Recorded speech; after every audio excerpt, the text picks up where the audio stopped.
All right. Round two. There we go. Hey, This time we it's got working both now. mics working. Still only 806. Yeah. See, it only took a minute of technical difficulties. It's not too bad. Thank I can't you, wait Twitch, for can't wait to edit that out of Audacity though. yeah, that's gonna suck. it's really not that bad. I've done a lot of audio editing here recently. Yeah. Why don't you do it? I mean, I can. Just kidding. It's really not that hard. It's really not that hard. It's just basically figure out where we start and cut it to there. I mean, we could do it in Reaper too, and Reaper's nice and easy. I'm getting a lot of experience in there. Yeah, Audacity is easy enough. Let's not reinvent the wheel here. I mean, Reaper's super simple, but that's fair. It's fine. Yeah. I haven't done much editing in Audacity. We're gonna before. stick to what we've been doing here recently. I mean, I don't really do anything editing wise. I literally just cut it where we need to cut it. I mean, we do everything in a full take, so it doesn't matter. Yeah, it should be pretty easy to edit at that point. Yeah. It's not anywhere near as Like, hard I'm as doing- the YouTube videos. Yeah. Those are a pain in the ass. Or like the multi-track recording I've been doing here recently. That's a pain in the ass, but it's like tiny little clip and cut, copy, paste. It's fun. I don't know how I feel about that. Sure you want to start out Gridwalk Weekly with that? We might need to grab a second drink. All right. Real quick, drink change. Not me, though. I'm drinking terrible beer. Yes. Terra beer. This Brought podcast to you is by- sponsored by Michelob Bad Ultra. beer. No, I'm good. Let's go. You good? Okay. All right, guys. So Welcome to Gridwalk Weekly, episode 4? episode 4-ish. 4-ish. 4-ish. We did a live stream last week. Which ended up kind of just being like we didn't really have much to talk about, so it kind of just being like a watch along. Yeah, with exactly. the We just Clash. happened to be watching the Clash at the same time, so that was fun. It was pretty fun, but wasn't really worthy of turning into a podcast. So yeah, there wasn't a lot of factual content to No. discuss, or a lot of times we were just watching, Kurt Busch running off track. So, yeah, into exactly. turn 1. So yeah, welcome to Gridwalk Weekly, episode 4.5. This is week of 2/15. Today's the 16th. Today's the 16th. Yep. So Yep. welcome to the news of motorsport. Quite a bit more to talk about this week. Quite a bit more to talk about. Across, up and down, other parts of the world, and here in the United States. Yeah. So let's take a look at the world of motorsports, or some interesting things that happen. So there is one thing that I want to talk about right off the bat that is very, very near and dear to my heart, and it is what has happened at Ebisu Circuit over the past week. Yep. So in case you are unaware, there was a earthquake. I can't remember the prefecture that Ebisu is It's in in. Tokyo, isn't it? I don't think so. It's just north of Tokyo. It is just north of Tokyo, but I think it's considered. Anyways, Whatever. there was a earthquake at Ebisu, registered a 7.3 on the Richter scale. and ended up destroying. I mean, it's pretty bad. Pretty much all of school course. Yep. And then a couple other spots. The damage is pretty extensive, and this is very unfortunate because Ebisu is like one of those places. It's like, I mean, it is like the birthplace. I mean, not really the birthplace, but it Not essentially, but it's something. it is a name that's very synonymous with drifting. There's a lot of history there, and it's a place that's really kind of like there for the people. They don't bring in a lot of money. They don't charge you a lot of money to drive there, and it's really cool to see something like that. And for this to happen to a place like that, it's really unfortunate. Yeah, whether or not it's the birthplace of drifting, it's definitely what put drifting on a circuit. Yeah. And it gave it a place for it to have like some sort of professional competition. Yeah.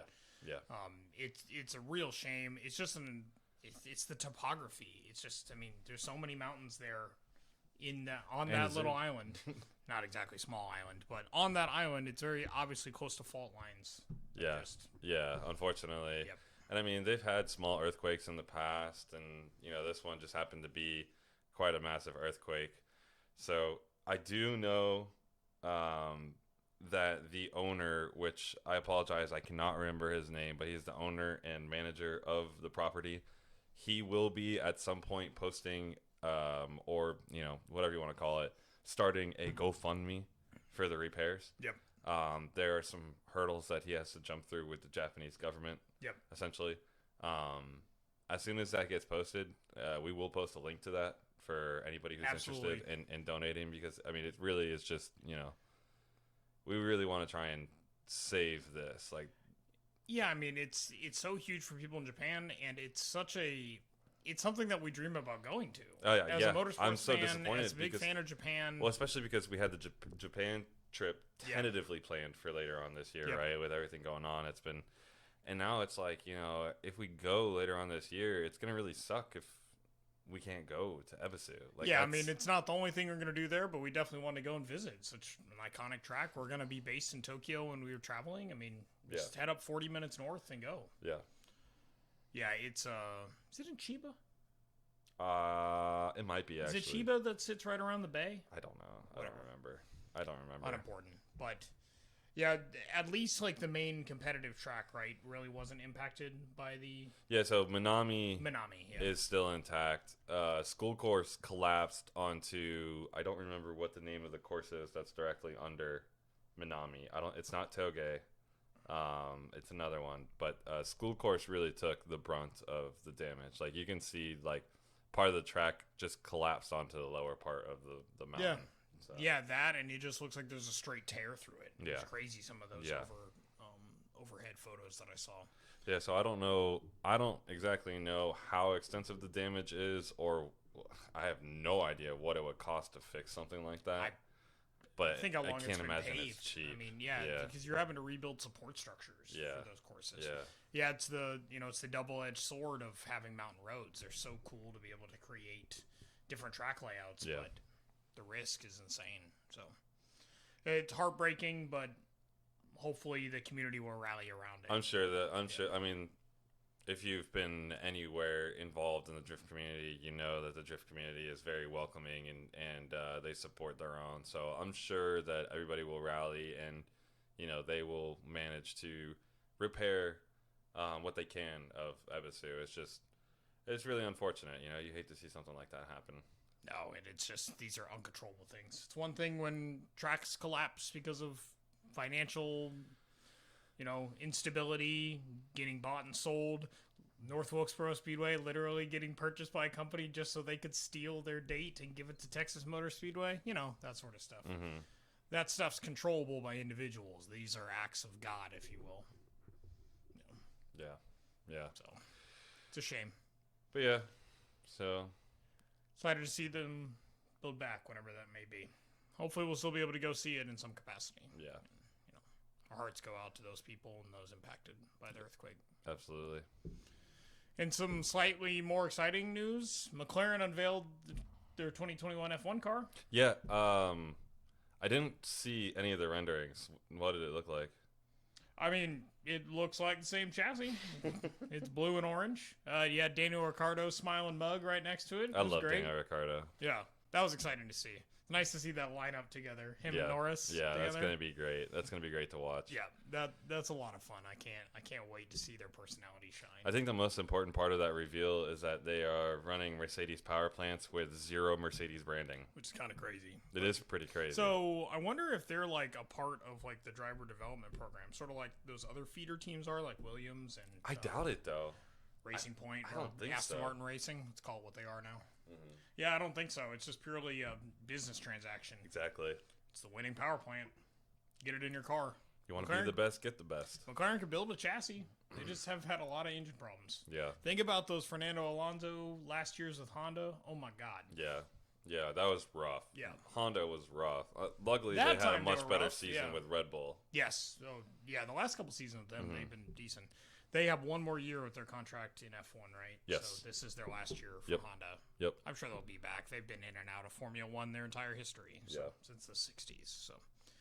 So that's exciting. They're the first team to actually unveil their car. That's kind of the significance of it. So in the coming weeks, as we get closer to testing in mid-March, I'm sure we'll see some more come out. Yeah, it just pretty much means that we're getting closer to actually getting some Formula One. Yep. So. Just a reminder, testing will be in Bahrain in the middle of the month. I think it's around the 14th in March. So be looking out for that. Something cool that is happening. Hyundai is seeking board approval to run a 2022 WRC car. This is definitely really cool. I mean, we've touched on it in the past, but I have a huge amount of respect for the amount of effort that Hyundai is putting into getting involved in motorsport and not just like the top forms of motorsport. Just basically anything that they can get their hands on at this point. Yeah, just let us run. Yeah. Yeah. Let's get that in branding out there. Yeah, which is really cool to see, keeping the non-electric sports car alive. Yep, and affordable sports car. Yeah. That's the biggest thing. You know, cool, turbocharged front-wheel drive cars, a lot of respect. Yeah. My only question is, what chassis are they going to run? It's got to be a Veloster, for sure. But it's bigger than everything else. I mean, rally cars have gotten small. You're talking Polos. Not the WRC, though. The WRC, yeah. I mean, it's going to be a Veloster. The Polo GTI won, like, a bunch of championships, and that's smaller than the GTI. The Veloster is definitely in the GTI's class. Yeah. It's in the compact class. So yeah. I'm not sure they really have a... Sunday have a subcon... The Accent? That's not smaller than a Veloster. Yeah, it is. Hyundai Accent is definitely smaller. My grandma's got a Hyundai Accent. That thing's smaller than a Veloster. No way. Oh my gosh, okay. it is definitely... Agree to disagree. Okay, fine. But I agree that it's probably the only thing that makes sense. It's going to be a Veloster. All-wheel drive drivetrain? Does that mean we might get an all-wheel drive No Veloster? way we actually get an all-wheel drive variant. But it would be cool. It would be cool. It will happen, just like that Corolla GR that I don't believe will be all-wheel drive once we get it. Nah, we won't get it. Yeah, we'll get it. We'll get a front-wheel drive variant, which will still be cool. It will be cool. But it will be even cooler when you're wrong. I just don't have the faith in Toyota. Come on, man. I don't have much faith in most companies. That's why I don't want to buy a new car right now. Except for an F-150. That's why I don't want to buy a new car right now. Because there's nothing that interesting. But still, cool to see Hyundai branching out. This is, as we were preparing show notes last night, Justin kind of made a funny point. He was like, I don't even know that was still happening. Yeah, that is in terms true. of WRC. It really gets like zero coverage. Yeah, we get nothing here in the United States. You have to be looking for the news. Yeah, I mean, you see more like rally cross than you do actual like World Rally Championship. Yeah, because we had the Red Bull GRC. Yeah, and even the rally cross over, we had the GRC here, but there was another one overseas. What was it called? I'm not sure who the sponsor was for that one. I can't remember. I mean, FIA has Rallycross. Yes. I mean, it was exactly. Because that's when you saw like all. God. So I can't believe I'm blanking on this. Ken Block did not race in GRC. He raced over in. Which probably has more credence, like probably more legit. Probably. Something cool actually. So after the Group B cars got banned from stage rally back in the 80s, they actually were still able to run in Rallycross. Well, I mean, that makes sense. Yeah. Because you basically take, I mean, let's be honest, you take most of the danger out of... Stage rally is fucking dangerous. Exactly. Exactly. We saw just Peugeots flying across mountain roads. Yeah. And I mean, like, there is a wall that's like this tall. No, I mean, rally drivers are a totally different breed. Yeah. I mean, it's just, it's insane what they do. Yeah. God bless those crazy fins. Yeah, seriously. Yeah, that's awesome. So...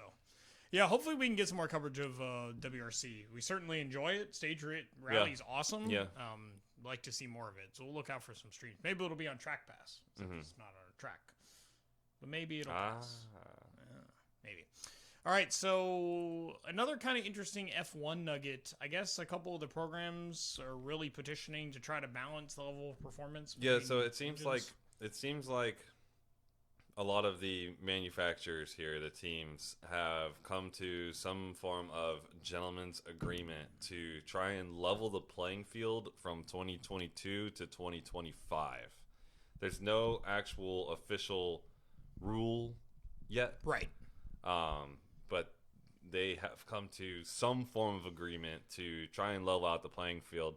And I mean, it's probably because they realize that their sport is dying. Yeah, from a competitive aspect, you're absolutely right. Dynasties have happened in F1 before, but... this is absurd. Yeah, you're talking 6 years. I mean, Williams was really successful. Those Renault Williams were crazy fast in the 90s. But 6 years of not ever really being in question on who's going to win every given... I mean, yeah, you're rooting for pure chaos. Yeah, it's Mercedes' race to lose every single race. Absolutely. So, I mean, this is something that is definitely much needed for the sport of Formula One. Yeah, I hope FIA actually gets some teeth around this. Yeah, because, I mean, there's just no way to enforce it. Well, and the biggest thing is, how are you going to get Mercedes on board?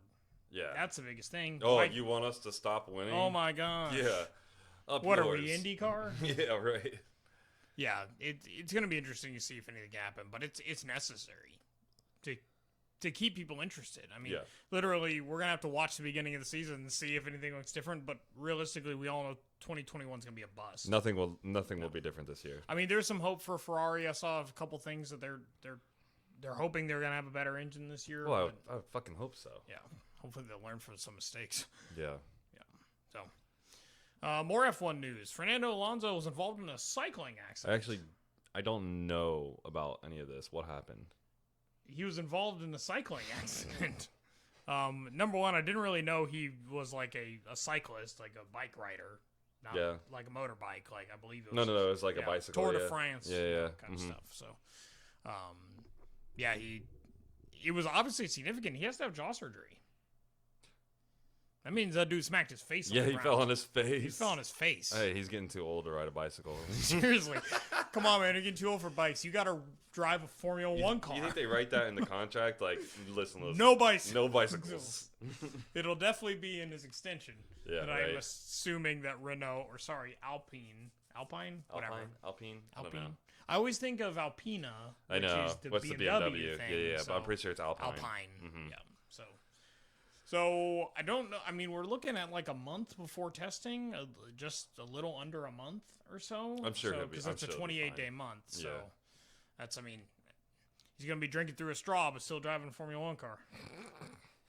So, best wishes to him. I hope it doesn't impact his season at all. At least, I'm sure he'll be fine. Because they got some speed. I don't think Renault's going to be a bad car this year. No, I don't think so. I mean, we talked about this before. Yeah. I mean, even last year, especially in the tracks where they were running a low downforce aero package, the Renaults were fast. Yep. They definitely had the pace. Yep. It's like a Monza and place like that. That's where they can really shine. Mm-hmm. Yeah. So, and having Fernando Alonso, the dude can still drive. It's not like he's aged out of driving. He can. Yeah, he can still drive. Yeah, he can definitely drive. He's better than some other people. He is. We watched him win a Rolex 24. He looked pretty good, along with Kamui Kobayashi and. Yeah, you got a pretty good team around Taylor you. brother. You got a pretty good team around you. Did he still? I'm pretty sure. Yeah, Ricky Taylor was still there. No, it was Jordan. Because Ricky had moved to Team Penske. Accurate. Yeah. So it was Jordan before he moved to Corvette, because he moved to Corvette the next year. Right. So. And they kind of rained out the end of the race, too. So did he actually even really finish the race? He won a Rolex 24. Hey, he got to watch Big I want to watch him go to Indy and run a full season and win an Indy 500. I think that'd be really cool. Because I do think if anybody's going to get the Triple Crown, it's going to be him. Okay, I'll give you that. Yeah, I think he probably, if nothing else, can get the clout to get him in the position. Yeah, I can see that. He could join. I mean, did he already win? Or he already won a Le Mans with Gazoo Racing in the Toyota. I do love Toyota. Yeah, he won a Le Mans, so I'm pretty sure he won a Le Mans.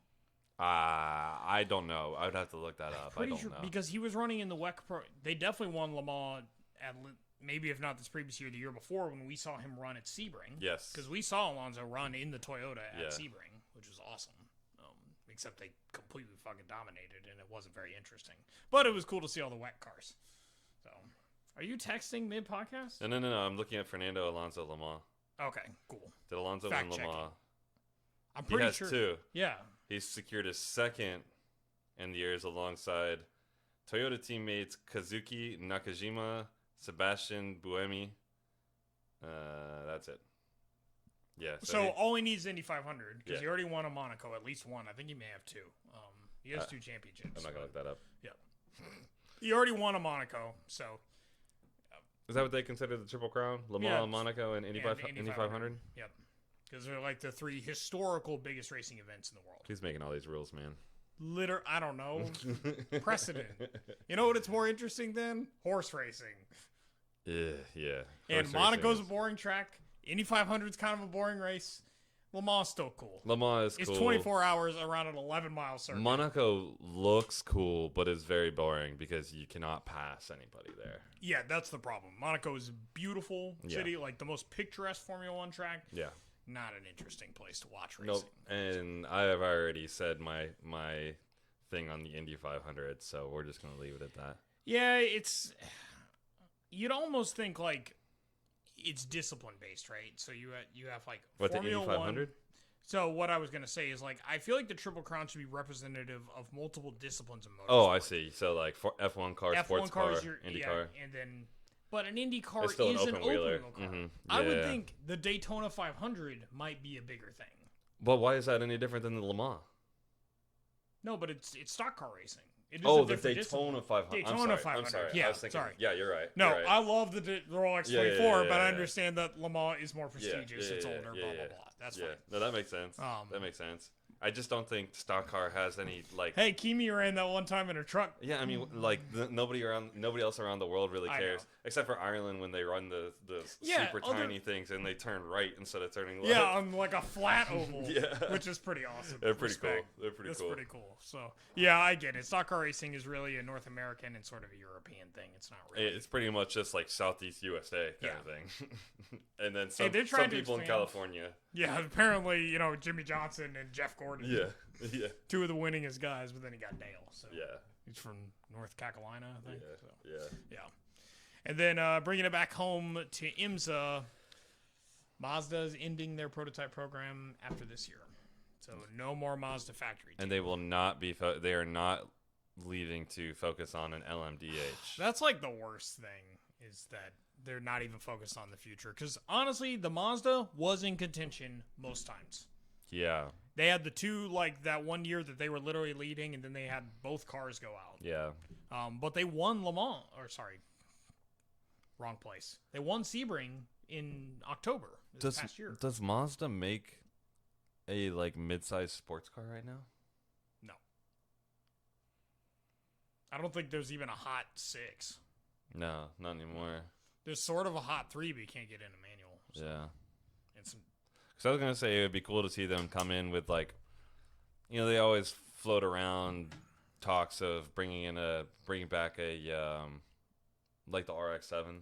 Oh, some sort of rotary. Yeah, but I don't think the rotary is legal in that type of racing, so that wouldn't make any sense. No, the rotary. I know that they were toying around, like Mazda as a company was toying around with a hybrid rotary, but it's an awesome engine. It's the coolest thing in the world. Not efficient. It's not. The problem is it's not efficient. It's not feasible for like the everyday commuter driver. Exactly. Yeah, so that's why realistically they probably can't do enough technology to a rotary to get it to the emission standards that cars have to meet today. Yeah, I mean it just sucks gas. Plus all the additional maintenance. As well. It's like it's not an everyman's car. And it's definitely like an enthusiast car. It's awesome. It's so cool. Love the people keeping them alive, but realistically, you're probably not going to see them in professional motorsports. I want a rotary so bad. I want a Bridgeported 12A. Sounds so first gen RX-7. Sounds so naturally sweet. Aspirated. I don't care I don't give a damn how slow it is. It's gonna sound awesome. You make zero torque. No torque. It'll be the loudest, most fun 128 horsepower.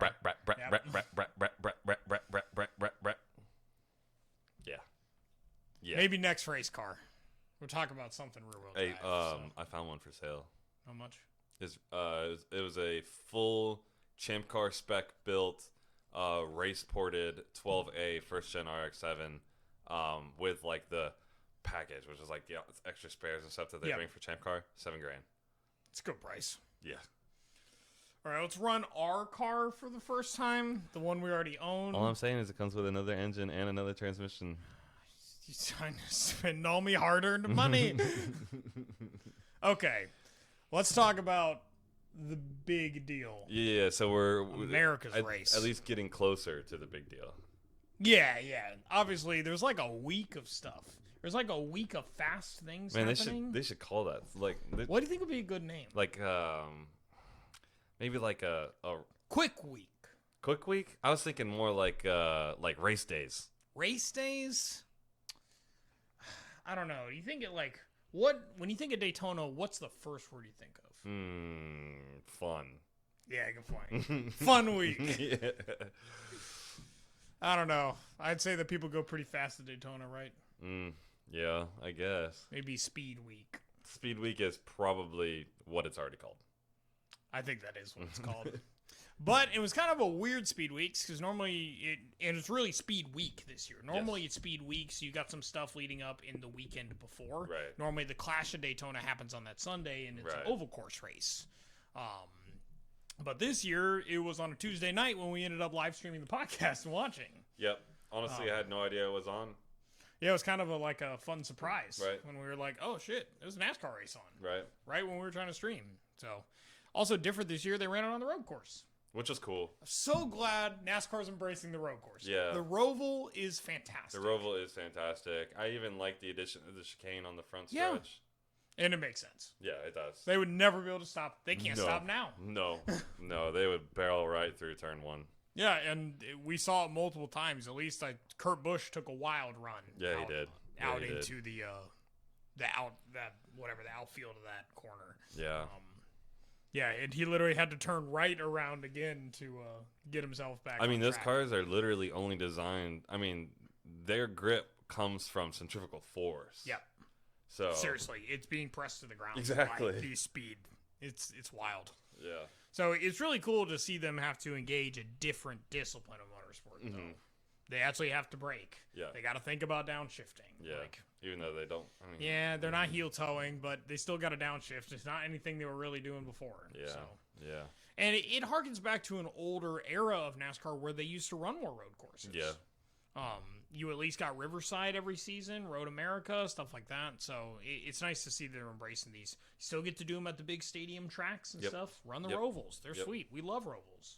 I love Rovals. Honestly, from a viewer's experience, visiting Rovals the are track, the best. Rovals the best. Yeah. Because you can go into the stands and see the whole thing. Yes.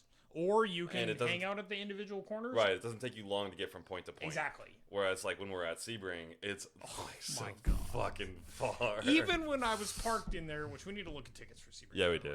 We do. They are available, and it is happening. Okay, so we need to look at possibly camping for that. I need to contact Wilson. All we need is infield parking. Yeah, that's all we need. So, in just one instance of it, realistically. It wasn't that bad driving the van around. Yeah. But still, even when I was parked there, when we went back in October, it was still hell walking. Yeah, oh yeah.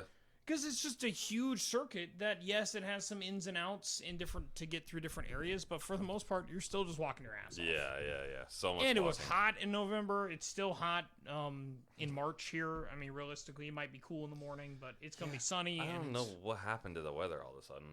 It's going to be cold on Saturday. Low 45. Make up your mind, Florida. We're in that weird... It's a hot state. We're in that weird season right now where you get a different season every day. Yep. No, seriously. I mean, I put on this shirt because I'm like, it's slightly thicker, but I didn't really want a full jacket. Or a hoodie or something, so... Yeah, I wore a sweater today, and I was regretting it. Yeah, because it was hot sort of during the day, but now it's cool. So, I don't know. It's being really temperamental, but... Still, love the Roval from a viewer's experience. Absolutely. And you still walk a lot, but at least you can... And honestly, they're probably some of my favorite tracks to drive in iRacing are Rovals. Like, I love Charlotte. I love Texas. Charlotte's awesome. I love Daytona, obviously. Yeah, it's really cool. But the Clash was actually ended up being a pretty interesting race, especially that last series of laps, but that battle between Chase Elliott and Ryan Blaney. Yeah, they had a pretty good battle going. I would have liked to see it end a little bit better. Yeah, because it ended kind of in a classic NASCAR wreck each other out kind of thing. Yeah, I mean Chase Elliott clearly overcooked it, trying to make a move. Absolutely. And it's just too late on the brakes and knocked out Ryan Blaney, and Kyle Busch was there to take advantage of it. Yeah, exactly. I mean, coming in out of turn 4, Kyle Busch was nowhere. I mean, not nowhere in sight, but for the most part, had a number of car lengths behind, not looking in contention. You know what I would really like to see? I would really like to see a breakdown of like the mathematical odds on the last lap of you being in first place at Daytona and you being in like third place. Yep. Because I guarantee you that like third, fourth place, your odds of winning the race have got to be more than being in first place with how much we see, especially in the Cup Series. Yeah. I mean, undoubtedly. Yeah. You're in first place. I mean, it's pretty much a bad omen coming around that last corner. It's weird to say that you don't want to be leading on the last lap. It's crazy. It's absolutely crazy. But it's a whole different animal talking about the road course, because normally it's chaos on the in turn 3 or 4 back the back straight or something. This was just Chase Elliott ran into Ryan Blaney in the second chicane. And you know what? The third place person won. Yep. Cool win for Kyle Busch. Unfortunately, it's not the Daytona 500. Still doesn't have one. He didn't win that. And that wasn't a points-paying race. No. So It's just kind of for the hell of it. I do think maybe there was some prize money, sort of like I'm sure there was the All-Star race, because the real purpose of the Clash, it was basically all pole sitters from the previous season that were still driving were basically invited to run in it. That's why it was a slightly smaller field than we saw. But so entertaining race, evening at the road course. I like it. I want more of that. Yep. Might even get some more of that maybe next weekend. Next weekend there will be some race. There's all the races are on the road course next weekend. Yep. All series. Yep. Awesome. Yeah, that's gonna be great. Staying close to home, it makes sense from like a COVID perspective. So yeah. But keep it close to the beginning of the season. So Clash was interesting. Congrats to Kyle Busch on a good win there, being the right place, the right time. Yep. So the duels. Yep. Duel 1, Eric Almirola won. I guess we should talk about qualifying first, maybe. The biggest highlights of that were William Byron. Yeah, it was what is his name? Bowman. Alex Bowman, yeah. Alex Bowman took first. Yeah, inside. Yes, first. he took inside, and then William Byron took second. Yep. So their spots were set for the Daytona 500, and they would lead the duel races out, basically, for their respective duels. So for Duel 1, not a whole lot to say other than Chevys look strong. Yeah. Across all qualifying and the duel races. So there's a lot of expectations for them going into the Daytona 500. Yeah. Eric Almirola won. Tampa man, exactly. Yeah. We'll talk about him a little bit later. Yeah, unfortunately. Probably the biggest thing of note was like heartbreak for Ty Dillon, who we know didn't have a full ride for this season, and he missed out just because of being in the wrong line on the last lap. He ended up getting passed by one of the other guys that was in contention. Yeah. Because if you know about the Daytona 500, you have 36 guaranteed spots to anybody that's running the full season in NASCAR, any of those teams, and then you had this year at least 8 teams jockeying for those last 4 spots to make a 40-car grid. Right. So, I believe 4 people drove their way in through qualifying, and then the other 4 had to drive their way in through the dual races. And unfortunately, Ty Dillon was a part of that lower cut. Yeah. So, it just really sucks for him, kind of a young guy. I mean, we talked about his success. I mean, he didn't have a lot of it last year. His brother has been more successful. Yeah, but he may have been in a better position. It's true. Yeah. It's true. He may be with a better team. He's running the 3. Yeah, he is running the 3 car. So, sucks for him, but that's racing, unfortunately. So, and speaking of Austin Dillon. Yep. He won Duel 2. Yep. Another strong Chevy performance, great in qualifying. Austin Dillon, hadn't had a lot of time in his car. It's a new car for him this year, so wasn't exactly sure of his speed. Obviously had some that night. Yeah. But the biggest thing about the Duel 2, is that it was scheduled to kick off at 8:45. Yeah, there's a rain delay. Yeah, for almost 3 hours. There's always a rain delay at Daytona. It didn't. So I was literally getting ready to go to bed and finally went green flag at 11:30. Yeah. I mean, they're not long races, but still. Yeah.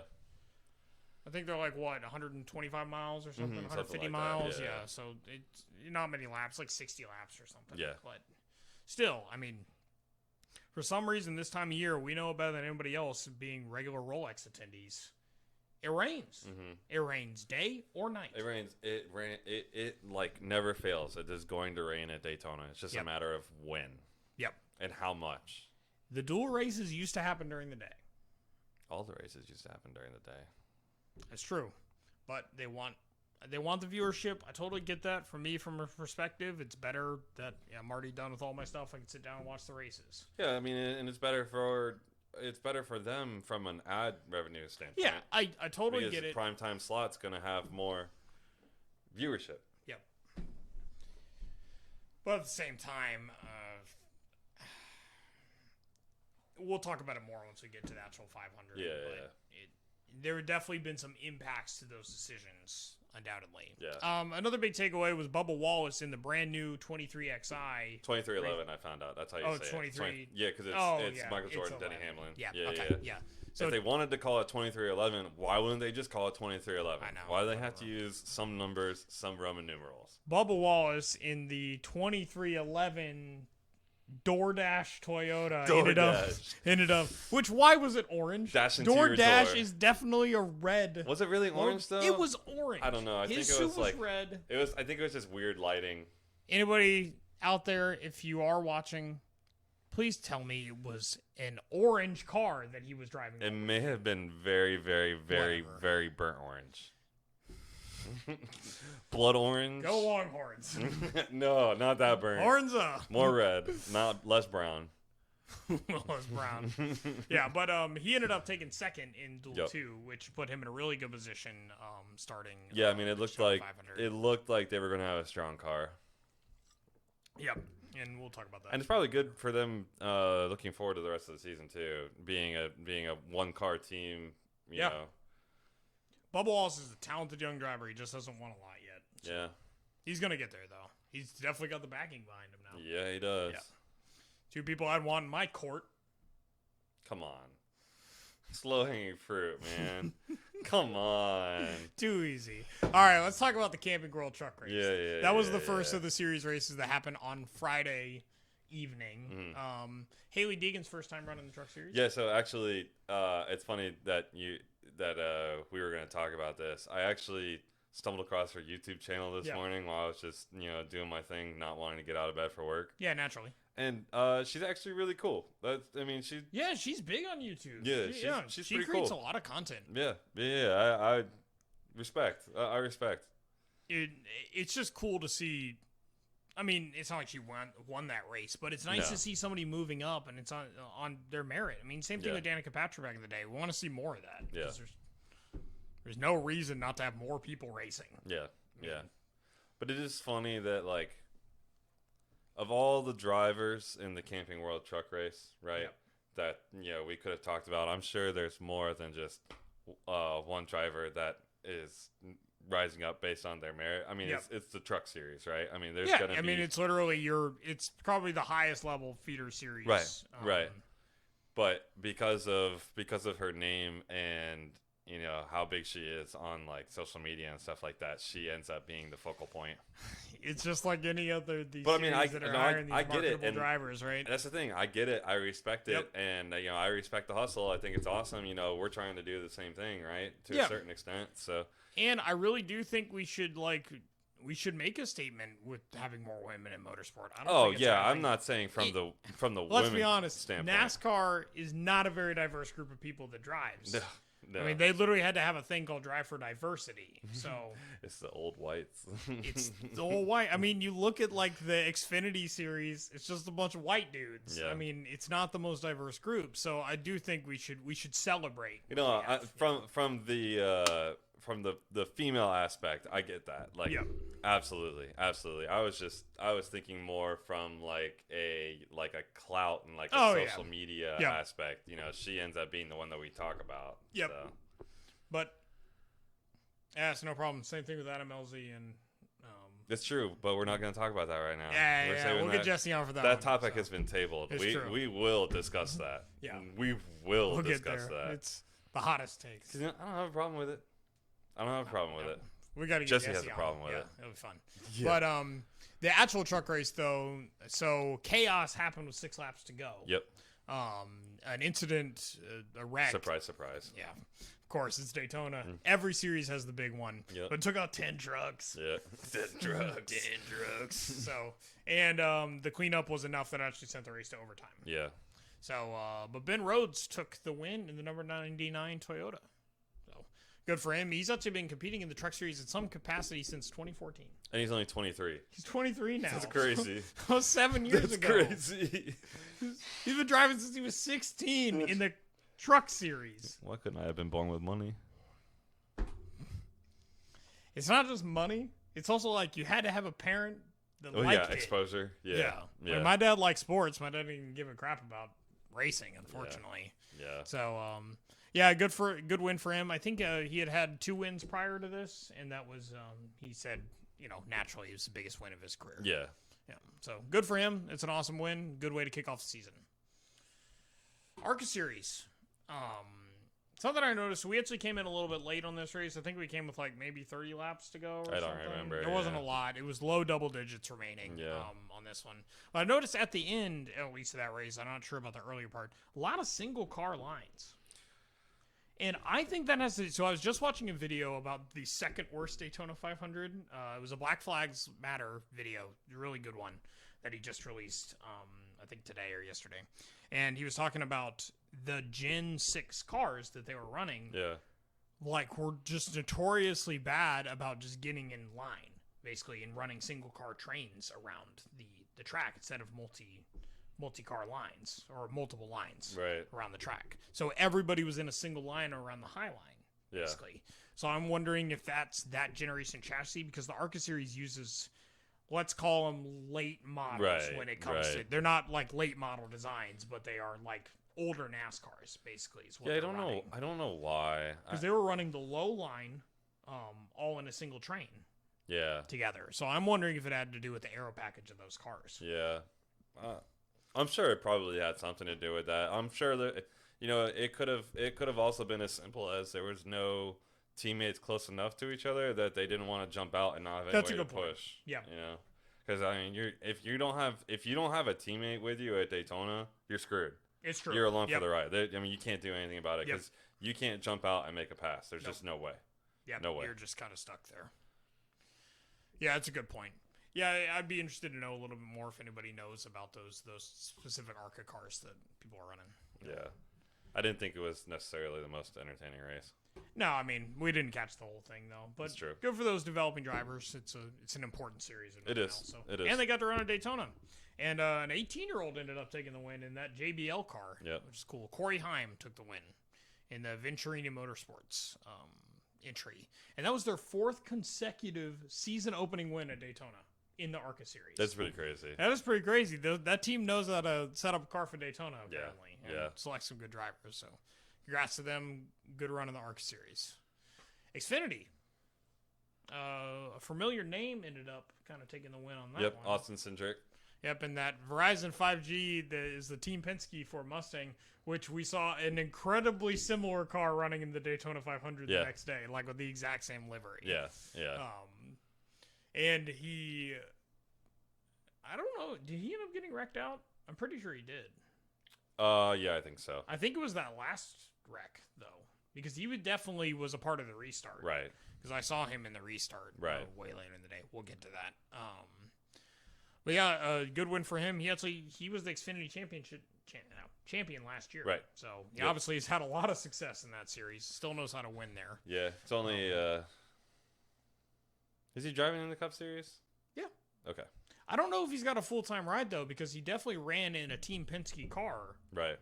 Which, I mean, that's a big name to be in. Yep. So, yeah, I don't know. I'll have to look up if he's running a full-time schedule this year. But, yeah, it was a good win for him. That was actually a fairly interesting race. It was pretty crazy. Yeah, I mean, it was very carnage heavy. Yeah. You had 40 cars start the race and 22 finish. Yeah. Almost 50% of the field wrecked out. To have 9 cautions on 43 laps. I mean, it was a 300-mile race. So crazy. You're at a 2-mile circuit. Yeah, so that's crazy. 150-lap race.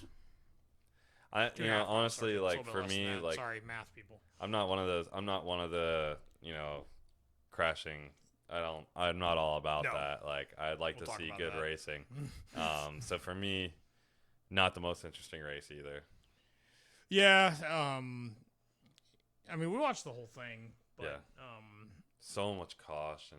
That's what the problem is. So, yeah, the wrecks may seem interesting for the split second that they happen, but then you get 43 laps of caution? Yeah. I don't know. I'm actually not sure if that statistic included the stage changes, because those are considered caution. Yeah, they are considered cautions as well. But still, I mean, it takes all of the life out of the race.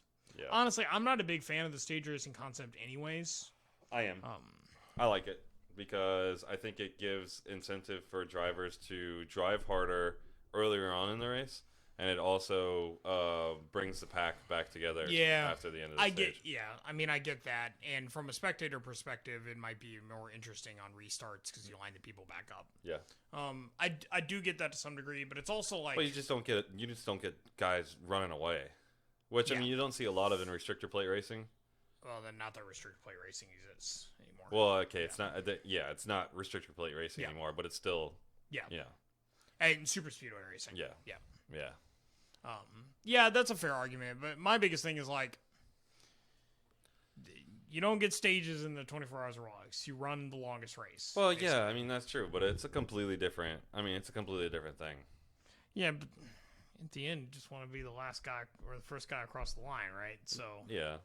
Because they didn't do that until they had done all these format changes. The Daytona 500 was just keep running the race. Yeah. It's a whole different strategy too. It is, because you don't have these like almost guaranteed windows at the end of these stages. You had to like really battle your strategy against another team. Yeah, because you can go for the stage win, and stay out for track position, and then pit right after the end of the stage. Yep. Or you can pit before and go for track position at the start of the next stage. So I definitely I think it's a good argument about the whole like competitive thing too, because you also get a point from it. So. Yeah, I do. I think it makes, because they actually do care about stage wins. Like you do get and it can be a differentiator points when it comes to the championship, because Martin Truex, his championship came from a lot of stage wins. So many stage wins. Yep. Martin Truex is the man, though. He's awesome. Talk about old reliable, man. Man, and he won with Furniture Row Motorsports, whatever that is, from Colorado. Yeah. Good for them. So that was cool. Just our IMSA call out though on the Xfinity race. AJ Allmendinger took 5th. Yeah. Always respect for AJ. Yep. He's a good announcer or a good color commentator. Yeah. And he's a good driver too, especially in sports IMSA. car. Yeah. So cool to see him continue to run out there. But congratulations to Austin Cindric and Team Penske for that. And he got to start his first Daytona 500 the next day, so that was really cool. And a good note we kind of mentioned before, the Xfinity race will be at the road course as well, 220. So look out for that on this coming Saturday. Now let's talk about the big show, America's race. The moment we've all been waiting for. The moment we all were waiting for a very long time. And then waited a whole lot more after just a brief amount of racing. So much worry. So Daytona 500, it was a rainy weekend in Daytona, if you guys weren't watching, just in general. Pretty much every race they talked about, we had a bunch of rain like in the morning, and then the infield was completely soaked. And you saw it every single time a car went into the infield. Was basically flooded. Oh my gosh, it was so bad. You see those spoilers, or those spoilers dig right in. And you see the nose crunch every time. The car would jump up. So we knew that there was a lot of rain this weekend, just constantly. But we had a 4-hour pre-race show. Yeah, I'm not really going to complain about this. The only real argument against the 4-hour pre-race show, would be, should they start the race sooner in the day?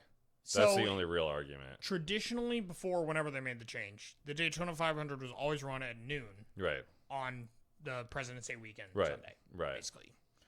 So what we've noticed is that pretty much the entire time I was watching the pre-race show, there wasn't a drop of rain.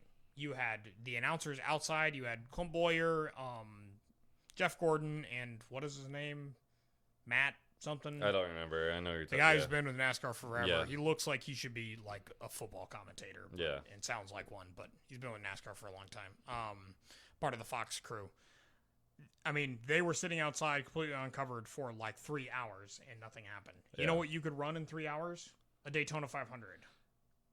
Because guess what? If they had started that race at noon, it wouldn't have had a drop of rain. I understand. I understand where you're coming from. My thing is that the reason why they start the race later is not so they can have a 4-hour pre-show. Because if they started the race at noon, you damn well know there's still going to be a 4-hour pre-race show.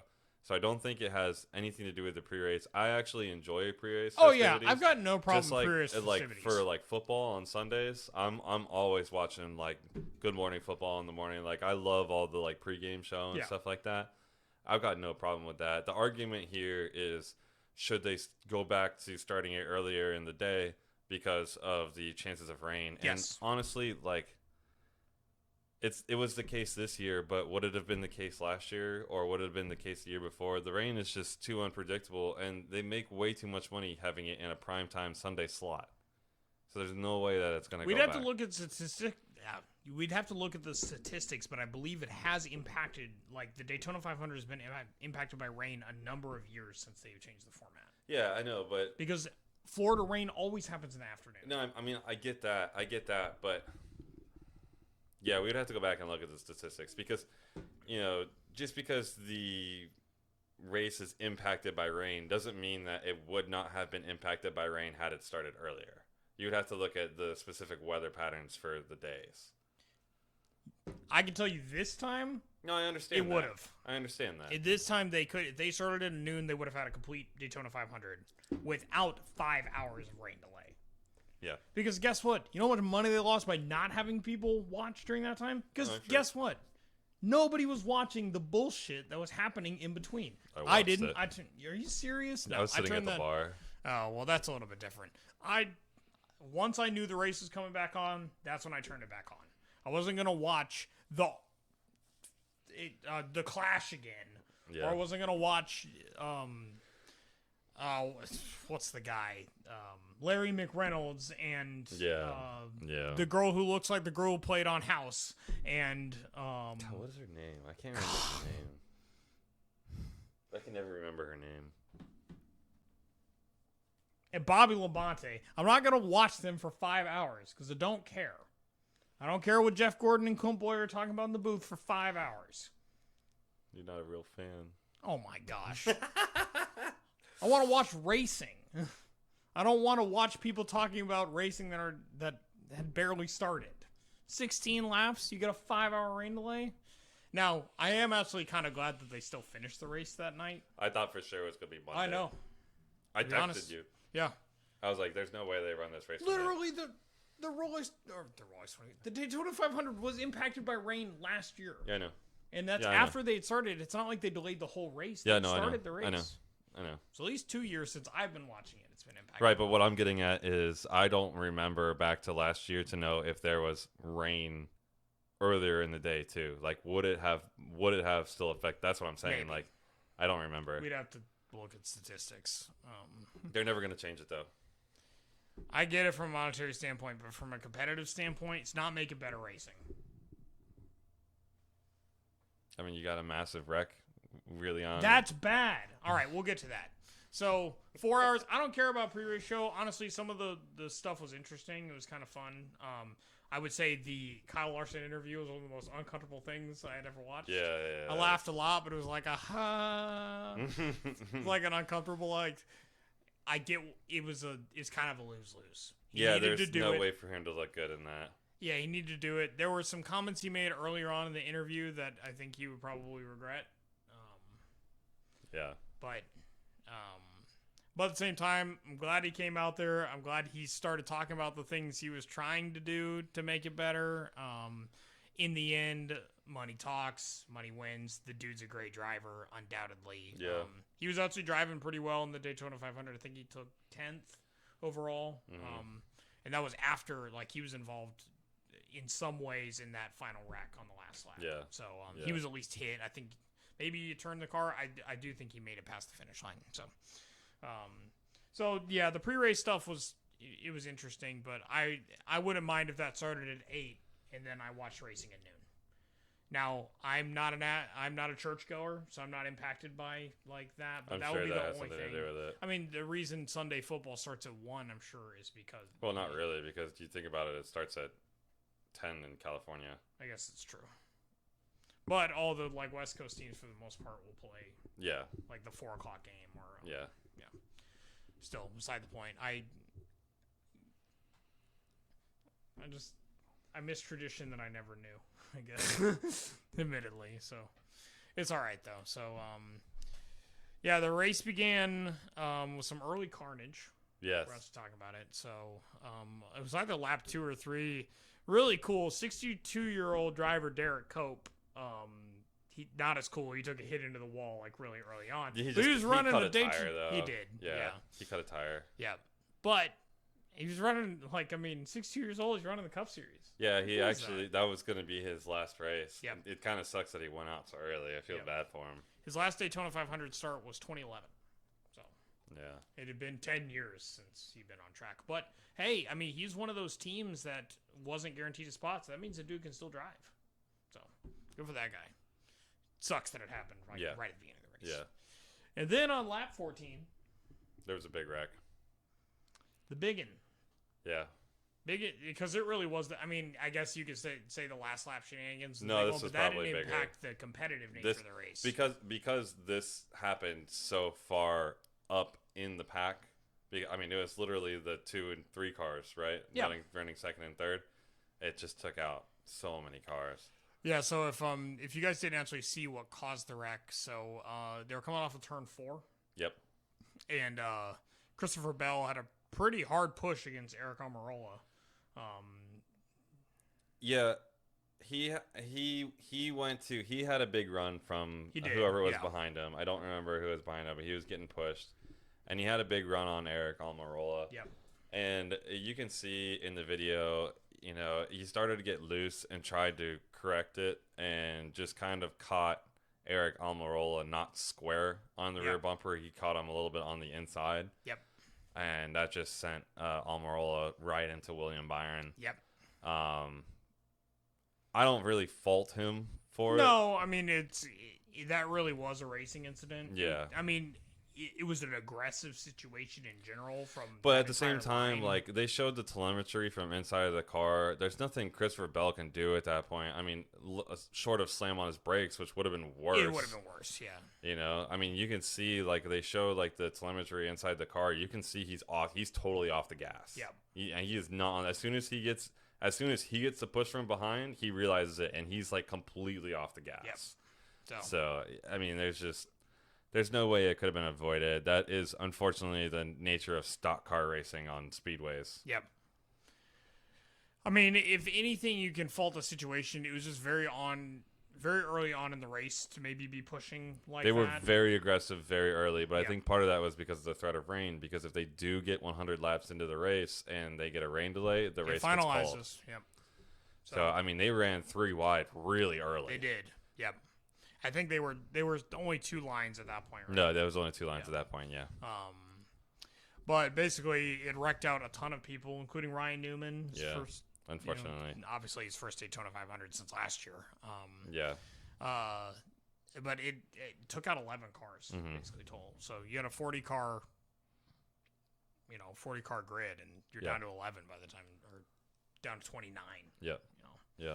And it did look thin once they finally got the restart. It did. It did. And there was a lot of tape on a lot of cars. There was. Oh, my gosh. You just see that, like, the metal tape, the reflective tape. We got to get some of that. Yeah, we do. In all seriousness. Yeah, that's like a serious thing. We need to get some of that. Okay. Put it on the list. It's on the whiteboard. I don't know if it's on there. We need to add it. Yeah, we got to add it. Yeah. So, unfortunately, as they were trying to clean up the track, started raining. The rain rolled in, and we saw the clouds like before it even started. Yeah, raining. it looked We're pretty like, bad. Oh, we know those clouds. Yep. Oh yeah. We know those clouds. Rain rolled in, and it did not stop raining in a significant amount until about 8 p.m. Yeah. Or maybe 7:45, and that's when they finally would be able to begin track drying procedures. Yeah. Did you see the army of trucks out there? Yeah, I did. That was pretty cool. Like I said, I thought for sure that the race was going to be postponed to Monday. Yeah. Yeah, because you had seen on the website that it looked like it was... Yeah, I think it was an old post. Okay. There was something on Daytona's website saying that the race was going to be postponed, and then I was because I was actually, I was at the bar, so I wasn't watching the actual Fox broadcast for whatever reason. Yeah. I was watching the YouTube live stream where it was Haley Deegan and 2 other ex-NASCAR drivers. I don't remember who it was, but it was actually pretty cool because you could basically watch the whole entire race on YouTube. Okay. Which is pretty cool. Yeah, that's cool. So I was watching it on that, and everybody in the live chat was like, postpone. Yep. It's like, there's no way that they run this race, but they ended up fitting it in. They wanted to get that race run, which is good because the Monday afternoon's a weird time to run the Daytona 500. Plus, you have all the fans that have been visiting. I mean, it just how do you fix that? Yeah. So, pain in the butt. So they ended up finally getting a restart about 9 p.m. So became the bedtime 500 because it ended just about 11:30 or so. Yeah, it pretty much ended at like midnight because I remember I actually fell asleep and woke up with 8 hours or 8 laps to go. Yep. And I was like, oh, well, that's convenient. Yep. And honestly, it's a pretty clean race from there. It's like they learned their lessons in the very early stages. Well, you also got far less cars. I mean, you got a quarter of the car, or a quarter of the cars crashed out. So you did have an incident. I think it was the 00, and it was another car that the 00 spun. But other than that, I mean, those are the only 2 cars impacted by that incident. So really, it was really clean until the last lap. And then finally, some regular Daytona shenanigans happened entering into turn 3. Yeah, which back straight. I really feel bad. Was it turn 3 or was it turn? Was it coming out of turn 4? No, it wasn't coming out of turn 4. Was it coming out? Okay. Yeah, because they still drove because there was a caution situation. Yeah. It was so they were on the back straight and it happened on the back straight entering into turn 3. So this is one of those wrecks where I really feel bad for Joey Logano. Yeah. Because he was driving a good race. Yep. Basically what happened was Mike McDowell, right, had a run, pushed Brad Keselowski. Brad Keselowski had nowhere to go, had a huge run from the push from Michael McDowell, tried to make a move on Joey Logano, tried to get around him.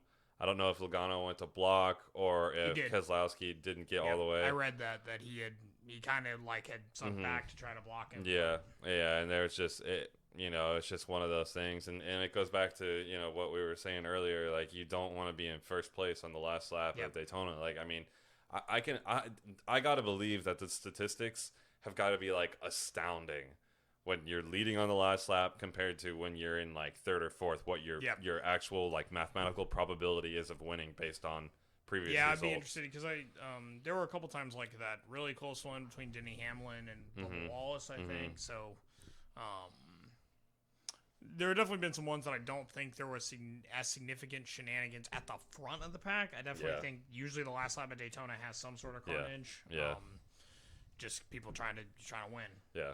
Do whatever you can. So yeah, I agree with you. I mean, for both Joey Logano and Brad Keselowski, Mike Wazowski. Mike Wazowski. Because, and the worst part is they were Penske teammates with Michael McDowell. Yeah. So, I mean, it's awesome for McDowell. It's his first win in a 14-year career in the Cup Series. Yeah. And he finally won the Daytona 500. So yeah. That's awesome for him, but I mean, and not that I think he like intentionally took out his teammates. No, of course. I mean, that's the thing. This is racing. That's what you do in stock car racing. So I don't fault him for that, and I don't think that there's any real like. At the end of the race, I kind of left with a bad taste in my mouth because I'm not the guy who finds wrecking entertaining. No. Right? I'm there for the racing. I'm not there for the wrecking. But at the same time, that pushing is what makes stock car racing, especially on speedways like this, is what makes it interesting. Yep. And it's the strategy. I mean, even though at the end of the race I had a sour taste in my mouth because I was like, that really should have either been Logano or Keselowski's race. I mean, maybe one of the two. I mean, because Keselowski had a good final lap as well. Yep. It's just that would have been Keselowski's first Daytona 500 win. So Logano already has one. I did confirm that he won the 2015 Daytona 500. So I don't know. I mean, I don't. I kind of had a sour taste in my mouth from the whole race, to be honest. I mean, it just the whole day. You're just upset about the 4 hours of pregame and the rain delay. I mean, it was more the rain delay. I don't care about the 4 hours of pre-race. I mean, it is what it is. But yeah, I agree with you. I mean, but at the end of the day, that's just a part of NASCAR. Yeah, there's that's always the thing. Shenanigans. I'm glad I didn't send it into overtime necessarily. It does kind of suck because I would have found it more interesting if it went to overtime. The win was decided by caution rule, though. It wasn't even though it was the last lap. It was who was ahead when the caution came out. Right. That's what decided it. And Michael McDowell was 1 car length ahead of Chase Elliott. Right. Which kind of sucks because Chase Elliott was, I mean, by the end of that race was probably nearly there, ready to win. Yeah. that would have been his first, obviously, too. Yeah. Reigning champion. Yeah. So. He'll have plenty more opportunities. I don't think Michael McDowell is going to get another one. Hey, but his name's on the trophy forever. Yeah, forever. He's got that weird rocket car trophy thing. Yeah, I see no. I mean, I got no problem with it. It's just, I feel as soon as it happened, and I felt bad for Joey Logano, and then I'm just kind of like sitting here like, am I really like, this is such a big part of NASCAR. Am I like really a NASCAR fan if, something like this happens and, I'm upset about it, because I mean, you can't change it. No. I mean, you can, if you were to change the rule to not allow bump drafting, then it just wouldn't be fun at all. No, it's just, so, I mean, there's nothing you can do about it. Yep. It's just, it's going to make for entertaining racing really fast in super speedways, and it's going to make wrecks. Yeah. There's just no change in that, unfortunately. Yeah. So it's the double-edged sword. I'd rather have it than not, though. Yeah. So, congrats to Michael McDowell. As we said, first win in 14 seasons, and it's the Daytona 500. Yep. So, good Forever for him. Immortalized. And another win for Team Penske. Unfortunately, he's got to fix 2 race cars, too. So, honestly, he'll probably take that. Yeah, probably. But he could have taken a 1, 2, 3. I don't know what that Yeah. pays, but I'm not sure there's really a lot of money. I don't know if there's any payout. I mean, I'm sure there's payout, but like significant payout. No, it's not like it used to be. Yeah. Because now, I mean, it used to be like they were called Grand Prix because you would go and win like a bunch of money. Yeah. Like, but now it's just naming. So Yeah. good for him. And I found out that win automatically qualifies Michael McDowell for the round of 16 in the chase, basically. Okay. So can't wait for him to lose that too. Well, who knows? Maybe he's bump drafting the right way in those rounds. Watch him have like a unheard of season and just dominate. Comes out and wins a championship. This is the confidence boost that he needed. Dude, you win a championship at Daytona 500, you might get in the Hall of Fame. So yeah, I don't think one alone will get you in it though. Yeah. So, but overall impacts in the race, I was impressed by the 2311 team. Yeah. Like from qualifying on, I mean, this is Bubba Wallace' first time back in a Toyota in a while. He'd been running with Petty Motorsports. Yeah, I mean, I figured that they would have a good car. Yep. Being kind of like partnered with Gibbs. Yep. Right? So I figured that they would have a good car. Bubba Wallace is obviously a good driver. So I don't really find this that surprising. I think the biggest thing that I took from it is just it's crazy how guys from different teams but the same manufacturer are willing to work together. Yep. Like you don't necessarily have to be on. You don't. Pride. Yeah. So you don't necessarily have to have the same, as long as you've got like the same badge. Exactly. They're going to be willing to work with you. Because most of you, from like a technical standpoint, are going to be in the same. Because that would be the biggest problem with running a small team, especially in a speedway race like this, is you got nobody working with you. But if you've got the other manufacturer cars, like all the Chevy cars or all the Ford cars. So it's actually an excellent segue because I was impressed by Toyota's teamwork. Yeah, I mean they only had 5 cars. Yeah, they had like no cars in the and 4 during the restart. But they were all very talented drivers. Oh yeah, I mean you got Denny Hamlin, Kevin Kyle Harvick, Busch, Kevin Harvick, Martin Truex, and Bubba Wallace. Yeah. I mean that's a championship caliber kind of crew you got there. But at the same time, there's only quality 5 over quantity. Yeah, that's true. But sometimes you want hopefully all that quality's around you to keep pushing you. Yeah, so, yeah. But in general, I mean, Toyotas have been fast at Daytona. How many has Denny Hamlin won at this point? Won 3 he was Daytona going 500s? for 3 in a row. Yeah, so this will be his 4th. Yeah. So the Toyota's definitely quick there. I have kind of softened on Denny Hamlin. I took a very hard stance against Denny Hamlin. Like a really hard stance. I call him an asshole. I want to apologize for that. He seems like a pretty nice guy. Yeah, I mean, even though Ryan Newman was in the crash, he still won the Daytona 500. Right? Yeah, he did. That took 2 days to run. Yeah. So, yeah, it was just he's a good guy, and he did all that iRacing stuff, which is cool. Yeah. So, or helped organize that. So, but even after like the speed that the Chevys had during qualifying, the talent that Toyotas had, it was still all Fords in those last 3 positions. Obviously right before the crash. So you had 3 Team Penske cars running together. So. Well, I mean, it just goes to show you that like lap pace is so much different than like draft pace. It's true. I mean, it's like it's like a completely different car. It is. It's a whole different situation. Yeah. It just helps to put you in that position to start the race well. Yeah. But you know, it's just like even when you take pole, the Rolex 24, who knows where you're going to be in 24 hours? Yeah. Who knows where you're going to be in 199 laps from then? Yeah.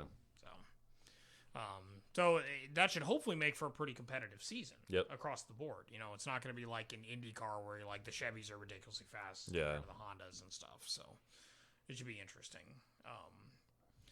And then the biggest note, and we've kind of hinted on it, we're not big fans of it.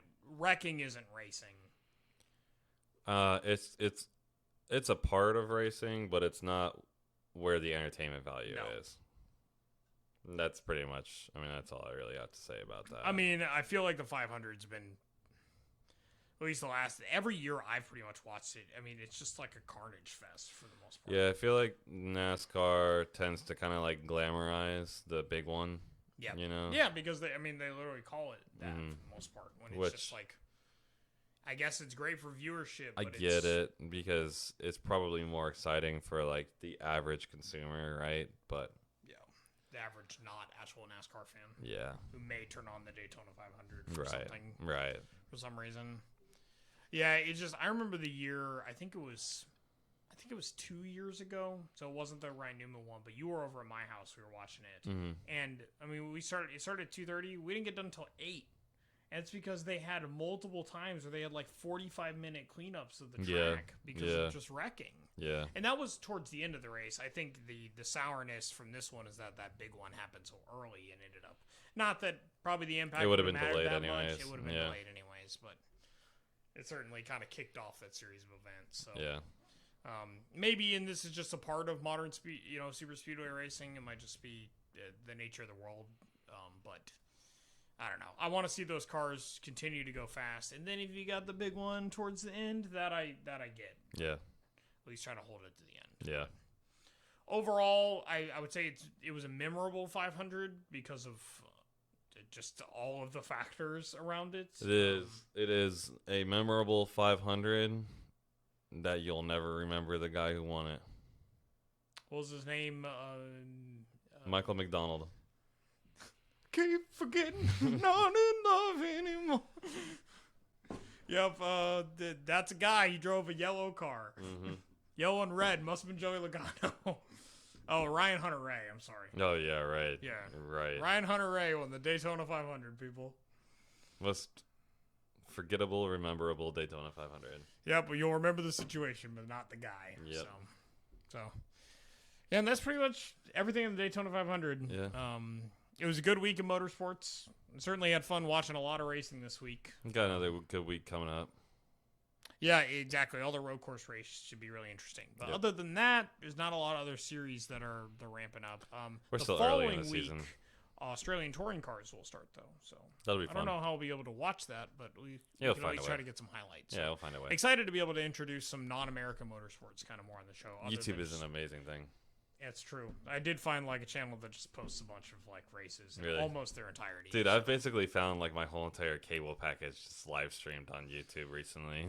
So we could definitely live stream races on Twitch, right? Yeah, it gotta be. You just gotta put like the screen like crooked or whatever. Yeah, exactly. You just gotta get it's the copyright metagame. Yeah. Check out Imp Lemon's video on the YouTube copyright metagame. It's like a 3-part series. It's really good. So. Shout out to Imp Lemon. He also has a great episode on Dale Earnhardt Jr. You should also check out the Blacktop Dynamics YouTube channel. Oh yeah, there's that. We have that. We create content. We've been a lot better at it. You check out the Blacktop Dynamics YouTube channel. You check out the Blacktop Dynamics Instagram. You can check out my personal Instagram, JBONEESS. Or you can check out the new Blacktop Bloopers TikTok. It's got 2 TikToks. We're going viral right now, boys. Hold on. I'm not sure if Justin knows what viral on TikTok means. 213 views. Yeah, do you know how fast other stuff gets views? Okay, all right. Okay, I didn't even hashtag it. Exactly. Justin's got to work on his hashtag game, but I like that he's putting stuff out there. So trying to keep that clout growing. Something like that. We're on the grind, boys. Something like that. We're on the grind. Yeah, so I think that's about it. Yeah, I think that pretty much wraps it up. So you guys have a great week. I'm excited to be able to recap all the road course stuff coming up. Yep, we will see you on Tuesday. Peace. And stream and record.